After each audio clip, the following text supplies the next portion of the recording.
আরে বিরতিহীন ভাবে গাড়ি চালাইলে পারে গাড়ি যাবে গরম হয়ে মোবিল বেশি খাবে। বিরতিহীন ভাবে গাড়ি চালাইলে পারে ইঞ্জিন যাবে গরম হয়ে তেল বেশি খাবে। ড্রাইভার পড়বে ক্লান্ত হয়ে ক্লান্ত হয়ে ঝুরো ভেঙে পড়ে যাবে খাদে। বিরতিহীন ভাবে গাড়ি চালাইলে পরে গাড়ি যাবে গরম হয়ে মোবিল বেশি খাবে। বিরতিহীন ভাবে গাড়ি চালাইলে পরে ইঞ্জিন যাবে গরম হয়ে তেল বেশি খাবে।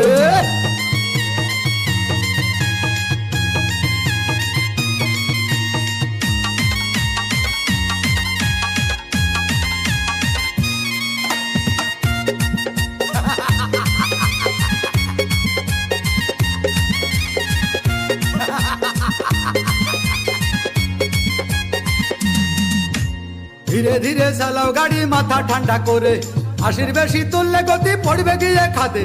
ধীরে ধীরে